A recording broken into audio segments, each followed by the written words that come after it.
आऊज़ु बिल्लाहि मिनश शैतानिर रजीम। बिस्मिल्लाहिर्रहमानिर्रहीम।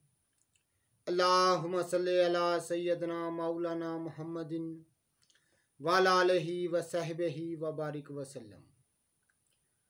तमाम तारीफ़ें रब्बुल इज़्ज़त की हैं जो तमाम जहानों को पालने वाला है।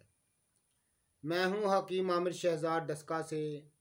नाज़रीन किराम, आपकी खिदमत में हुक्म कदीम का माल जाती रुझान, उनकी गहरी फ़िक्र, अमराज के दफ़ा के लिए हिफ़्ज़ान सेहत पर उनका फ़लसफ़ा, उनके माल जाती वाक़यात जो बहुत ही सबक आमूज़ होते हैं, साथ में जड़ी बूटियों की सही शक्ल व सूरत, उनके सही नाम, सही फ़ायदे मैं आपकी खिदमत में अर्ज़ करता हूँ। जितने भी मेरे दोस्त अहबाब चैनल पर नए हैं वो चैनल को सब्सक्राइब ज़रूर किया करें, बेल आइकन को ज़रूर प्रेस किया करें ताकि हर नई आने वाली वीडियो का नोटिफिकेशन आपको मिलता रहे। नाज़रीन किराम, आज हम बात करेंगे इल्मुल अकाकीर पर। इस पर एक नज़र डालेंगे कि ये इल्म इतना अहम क्यों है। जब से हज़रत इंसान आलम वजूद में आया है, सेहत और मर्ज़ की कैफियत धूप और साए की तरह इसके साथ रही हैं। इस तरह अज़ाला मर्ज़ की तदबीर की फ़िक्र भी कदीम अयाम से दामनगीर रही है। चनाचा इब्तदा में हवानों की तरह हज़रत इंसान ने भी मुकामी जड़ी बूटियों की दवा इस्तेमाल किया और हिंदुस्तान की फ़ख्र हासिल है कि जिस कदर जड़ी बूटियों के ख़वास व अफ़ाल पुराने ज़माने में इस मुल्क के बाशिंदों को मालूम थे, वो किसी दूसरी कौम या मुल्क के अफराद के हिस्से में नहीं आए। चनाचा इन अयाम में भी जैसे ज़माना कबल अज तरीक़ कहते हैं, और जब यहाँ बेल और गूंड कौमें आबाद थीं, लोगों को अकाकीर के अफ़ाल व ख़वास का अच्छा खासा इल्म था और अपने इलाज मालजा में यद तोला रखते थे। फिर आराया हिंदुस्तान में वारद हुए तो इस इल्म ने और भी तरक्की की। इनकी मुक़द्दस किताब रग वैद से मालूम होता है कि इन्हें 300 से ज़ायद जड़ी बूटियों के तबी ख़वास मालूम थे। चरक और शसरत ने 1000 से ज़ायद जड़ी बूटियों का निहायत शरह व बसत के साथ अपनी तसनीफ़ में ज़िक्र किया है। इन जड़ी बूटियों में अक्सर तो हिंदुस्तान की पैदावार हैं, लेकिन बहुत सी ऐसी भी हैं जो वस्त एशिया, चीन, एशियाई कोचक वगैरह से लाई गई हैं, यानी यूनान से। हिंदुस्तान में बरहनों का वो तबका जो जंगल और बनों में सन्यासी रूप धार कर सैरो सियाहत किया करते थे, मुख्तलिफ जड़ी और शुद्धि से के अफ़ाल व ख़वास से खूब वाकफ़ और माहिर थे। ये महापरश हर रोग का इलाज इन्हीं जड़ी बूटियों से किया करते थे और इंसान को दुख दर्द से छुड़ाते फिरते थे। इन बदर परशों की मालूमात में इस जहत में बहुत वसी थी। यही वजह है कि जड़ी बूटियों के साथ साधु सन्यासियों का नाम एहतराम से लिया जाता है। जब बुद्ध मत का हिंदुस्तान में अरूज हुआ और राजा अशोक के ज़माने में बुद्ध मत का प्रचार करने के लिए इस मज़हब के मशरक़ी दौर दराज मुल्क में गए तो ये लोग तबलीग व मज़हब के साथ लोगों का इलाज मालजा भी करते थे। चनाचा वो न सिर्फ हिंदुस्तान की जड़ी बूटियों को दीगर मुल्क में ले गए बल्कि गैर मुल्की मफीद तरीन अद्विया को भी हिंदुस्तान में लाए और इस तरह से इल्मुल अकाकीर में नहायत मफीद और ग्रां कदर इजाफा हुआ। इसके बाद जब सिकंदर आज़म ने हिंदुस्तान पर हमला किया तो अहले हिंद और अहले यूनान के मेल मिलाप ने दोनों मुल्कों कौमों के इल्म इल्मुल अलाज का तबादला किया, एक दूसरे से बहुत कुछ मफीद मालूमात हासिल की। गोया सिकंदर आज़म के हमले के साथ यूनानी तेब की दाग बेल हिंदुस्तान में पड़ी। यूनानी लोग हिंदुस्तान में ज़्यादा अरसा ना ठहरे, लेकिन वो अपना नक्श औलीन छोड़ गए। इस मलाब की तजदीद फिर खुलफाए बगदाद के अहद में हुई और इस्लामी हुकूमत ने यूनानी और हिंदुस्तानी तिब कुतुब के तराजुम कराए, इनके उलमा को जमा किया और इस तरह सबसे तिब इस्लामी की बुनियाद डाली, जो दर हकीकत आयुर्वेदिक और तिब यूनानी की एक मरकब चीज़ है। फिर इस्लामी तमद्दुन ने अपने ज़माने अरूज में इस इल्म में बेशबहा इजाफा किए और इस इल्म को बहुत तरक्की दी। फिर जब मुसलमानों ने हिंदुस्तान को फतह किया तो अपने साथ इस्लामी तिब भी लाए और हिंदुस्तान के बाशिंदों से भी इस्तिफादा किया। इस तरह से हमारी मौजूदा तिब इस्लामी यूनानी हिंदी तिब का एक दिलावेद मजमुआ बन गई है।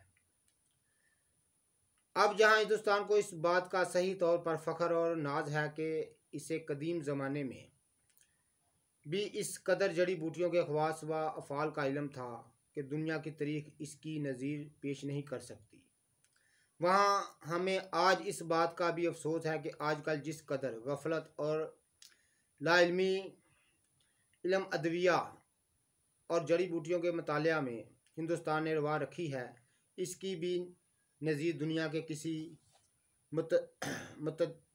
मुतमद्दन कौम में ढूंढने से नहीं मिलेगी।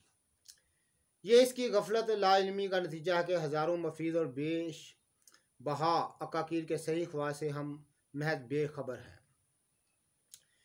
ये एक मसलमा अमर है कि हर मर्ज़ का तरियाक और शाफी इलाज भी कादर मुतलक ने मकामी तौर पर बकसरत पैदा किया है, मगर हम अपनी कम इल्मी की वजह से इन तबी जड़ी बूटियों से कमा हक का फ़ायदा हासिल नहीं कर सकते। चुनाचा ज़ाहिर है कि अकाकीर का सही इल्म तिब का एक निहायत ज़रूरी और इल्मी शोबा है। अगर चाहे इल्मुल अकाकीर कदीम ज़माने से हिंदुस्तान के हिस्से में आया, मगर यूरोप ने गुज़िश्ता 200 साल में इल्म अदविया, केमिस्ट्री और दवासाजी में वो तरक्की की कि इसके मुकाबले में आज हम इल्म अदविया और इल्म अकाकीर अफसाना तराजी से ज़्यादा कदर व कीमत नहीं रखते, और हमारे मुल्क के तारों की दुकानों को कूड़ा करकट के गोदाम से ज़्यादा हैसियत हासिल नहीं है। हमारे दवाखानों में बरसों की पुरानी बेअसर बसीदा गर्म खुर्दा अदविया सन कर बोरियों में मैले कुचैले क्षेत्रों की थैलियों और मिट्टी के ज़रूफ में बड़ी हुई है, तरबीती से पड़ी रहती हैं और सर्दी व गर्मी के असरात से सड़ी रहती हैं। इन्हें गलीज़ अदविया से हम मरीज़ों की जान शरी को तख्ता मशक बना रहे हैं।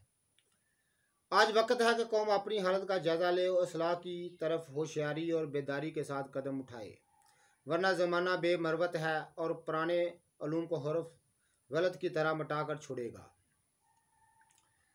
अभी वक्त है कि कौम अपनी हालत का जायज़ा ले और असलाह की तरफ होशियार हो, बेदारी के साथ कदम उठाए, वरना ज़माना बेमरवत है, वो अपने अलूम को हरूफ गलत की तरह मिटाकर छोड़ेगा।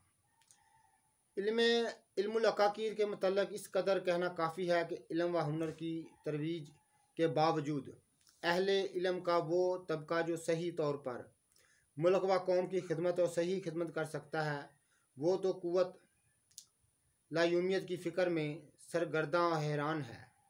वो तबका जो अलूम की बारीकियों से यकसर ना लहद और हिचदान है, इस मंजिल में पेश नज़र आता है। बस ज़रूरत है कि मुल्क के तलीम याफ्ता तबके और ऐसे नौजवानों को दावत अमल दी जाए और इल्म नबातात इल्मुल फ़ाल अज़ा के माहिर हों, ताकि वो मुल्की अलूम फ़नून में एक नई रूह फूंक दें।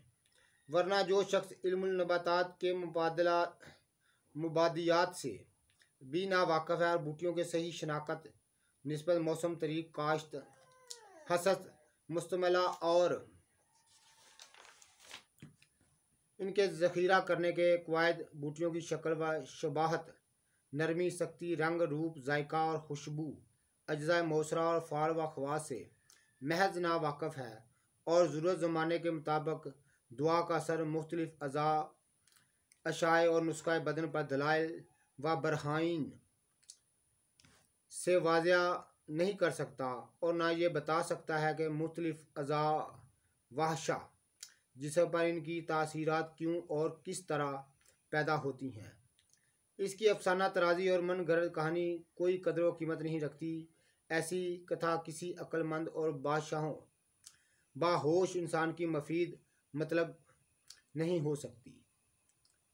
अगर हमारे इल्मुल हक़ीक़ की हालत यही रही और हमारे इल्मी जमूद ने कोई जिद्दत पैदा ना की और अगर हमारे इल्म का इंतसार किसी आली जनाब की शख्सी रवायत पर ही रहा तो कोई बलाग की तस्वीर या किसी हकीम या वैद का बेमायनी मजमून इस मुर्दा कारबा में ज़िंदगी की रूह नहीं डाल सकेगा और आइंदा नस्लें हमारी खुश अतकादी पर हकारत व नफ़रत से नुहा करेंगी। कदीम कुतुब तिब में भी ऐसी नबाताती अदविया और बूटियों का जिक्र मौजूद है या तो महज बेफ़ायदा हैं या जिनके फ़ाल व ख़वास बयान करने में नहायत लगवियत से काम लिया जाता है।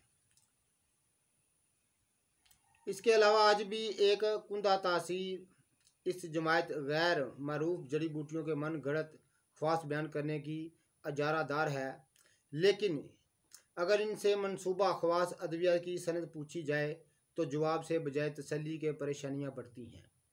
ऐसा मालूम होता है कि इनके लिखे की सनद सिर्फ इनकी अपनी खोपड़ी है। बस अपने अलूम को ज़िंदा रखने के लिए ज़रूरी है कि इल्म में मुल्क में सही इल्मी मजाक पैदा करें और इस तमाम अंसर को निकाल कर फेंक दें जो इल्मी तासब और बददियानती से काम लेता है, मुल्क को जुल्मत जहालत की गहराइयों की तरफ ले जा रहा हो। सही इल्मी तहकीक का शौक़ मुल्क के नौजवानों और फारगुल तहसील तलबा में पैदा करें, क्योंकि तमाम उम्र में एक मफी शय को मालूम लेना इन तमाम तरखरफात से बेहतर है जिसका महसल कुछ भी ना हो। गर्ज ज़रूरत है कि हम अपनी मौजूदा इल्मुल अदविया का जायज़ा लें और अपनी अदविया के ख्वास व फ़ाल की तमाम हशू ज़वायद से पाक व साफ़ कर दें। ये काम अनफरादी कोशिशों से सर अंजाम पा सकता है, बल्कि कौम और जमातें इस नाव को गर्क होने से बचा सकती हैं। खुदा करे कि फ़न की सरपरस्ती के दावेदार हजरात की आवाज़ को सुने, समझें और इस पर अमल करें। तो नाज़रीन किराम, ये मुख्तसर जा मैंने आपकी खिदमत में अर्ज़ किया है कि इल्मुल हक़ीक़ की आज क्या सूरत हाल है। ना कोई जानता है, ना कोई इसके मतलब जानना चाहता है। गर्ज ये है कि ये इल्म मधूम होता जा रहा है। जड़ी बूटियों की आम जड़ी बूटियों जो हज़ारों मन हज़ारों टन के हिसाब से हमारे कदमों के तले हर साल तलफ हो जाती हैं या यूं ही बेकार चली जाती हैं, हम लोगों को इनका इल्म ही नहीं। ये किस काम आती हैं? तो कदीम दौर में तमाम अमराज का इलाज इन जड़ी बूटियों से किया जाता था। तो नाज़रीन कराम, हम आपकी खिदमत में अर्ज़ कर देते हैं चंद जड़ी बूटियों के ख़वास साथ में कि सोम कलपाता जो है, जिसको सोम कल्पा कहते हैं, जिसको जोड़ तोड़ भी कहते हैं, दमा ज़ीकुल नफ्स और काली खांसी के लिए एक कमाल की दुआ है। एक ऐसी दुआ है कि इंसान इसकी तासीर से, इसकी सहरकारी से हैरान हो जाता है। तो नाज़रीन किराम, छोटी चंदन जो है एक ऐसी बूटी है जो दीवानगी, जुनून और बेख्वाबी और हाई ब्लड प्रेशर के लिए अजीब शय है। तो आज हम इन चीज़ों को भूले बैठे हैं। तो नाज़रीन किराम, अड़ूसा जो है, जिसको बरक बांसा कहते हैं, नई और पुरानी खांसी के लिए बेबहा चीज़ है। तो नाज़रीन किराम, इसका सिरप भी बहुत ही फ़ायदा देता है, इसका शरबत बहुत फ़ायदा देता है। पीपल जो है आम दरख्त है, आम लोग इसको जानते हैं। इसकी छाल, इसकी दाढ़ी, इसके पत्तों में अजीब गरीब ख़वास मौजूद हैं। पीपल की दाढ़ी जो होती है अजाला अकर व अकम यानी औरतों के बांझ के लिए एक कमाल की चीज़ है। इससे बेहतर आपको दुनिया में कोई चीज़ नहीं मिलेगी। लेकिन हम इन चीज़ों को छोड़े बैठे हैं, भूले बैठे हैं।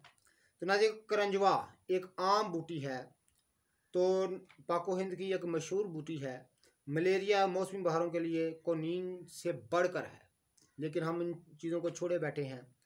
तो बापची ये है वो बरस अबीज़ यानी फरवरी के लिए कामयाब चीज़ है, लेकिन हम इन चीज़ों को भुलाए बैठे हैं। तो नाज़रीन किराम, बहुत ही और भी चीज़ें हैं जो आपकी खिदमत में अर्ज़ करनी हैं, लेकिन इंशाल्लाह ताला अगली वीडियो में हम ज़रूर आपसे शेयर करेंगे। तो जितने भी मेरे दोस्त अहबाब चैनल पर नए हैं वो चैनल को सब्सक्राइब ज़रूर किया करें, बेल आइकन को ज़रूर प्रेस किया करें, ताकि हर नई आने वाली वीडियो का नोटिफिकेशन आपको मिलता रहे। जिस किसी दोस्त अहबाब ने मेरे साथ बात करनी हो, मेरा नंबर है 030685980998। इस नंबर पर रब्ता कर सकते हैं। वीडियो को शेयर कीजिएगा, लाइक कीजिएगा। अल्लाह हाफिज़।